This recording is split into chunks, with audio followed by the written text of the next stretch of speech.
Well, this morning we are chatting up with San Diego County Sheriff Kelly Martinez. Earlier this month, she held a news conference to talk about the state of San Diego County jails, and she's joining us live this morning to talk more about that. Sheriff, thanks so much for coming in. Absolutely. Appreciate it. Yeah. Look, when you took office, I know that you said there was a lot of changes that were underway to provide better services to people that are in custody. A lot of this has to do with the technology, right? You guys have really stepped up your tech game.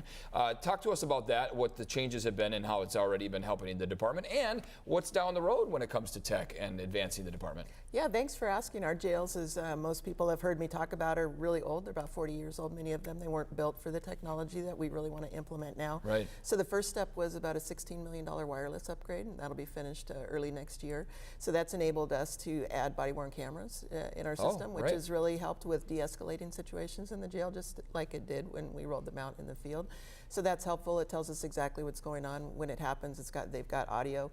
Some of the other technology we're starting with is RFID technology on the wristbands of people who are in our custody, and what that'll enable deputies with their smartphone to do is to look at that RFID and see what the medical conditions are of that individual. Away. Yeah, it'll tell them. It'll help with commissary distribution and just a whole host of things, tracking of movement of people in the jail and things like that.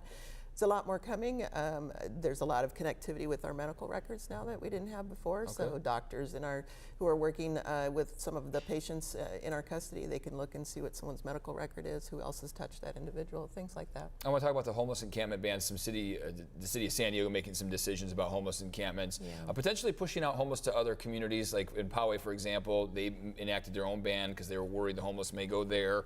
You guys are going to be stepping in Poway to help with this ban for abatement issues, right? Can you talk a little bit about that, how that impacts the department, and if you think more communities will be doing this and what that impact will be on the sheriff's department? Yeah, I think really everyone's trying to find a solution to homeless, right? And these bans are one way to do that. If there's shelters in place, people want to be able to have the opportunity or the ability to encourage people who are homeless to go to resources. And one way to do that is to have the ability or a tool to be able to move them off of the streets or off the sidewalks and the encroachment issues they've got.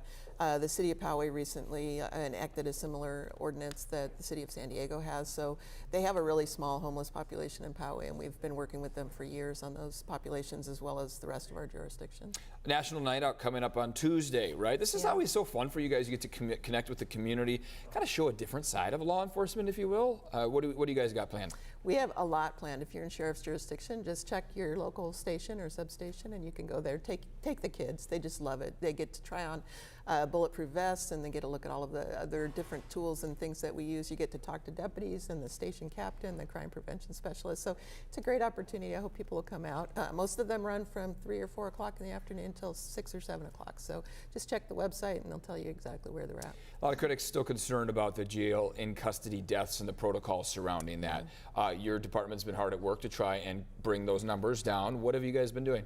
You know, we've done a lot. When someone comes into our custody, a lot of times they might have pre-existing medical conditions. They might have, some of them have terminal illness, things like that. We really become detectives as soon as they come into our custody. So we try to find out what their medical status is, their mental health status. We do a urine screening to see if they've got drugs or alcohol on board. We have SureScript now where we can take a look and see what prescription medication they might be on in the community, so we have a better idea of what's going on with them and their system.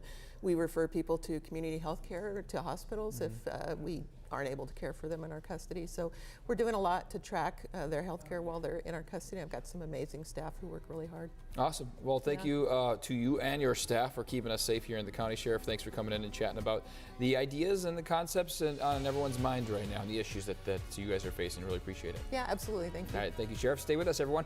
We're taking a quick break. We'll be right back with your top headlines of the day and your updated forecast.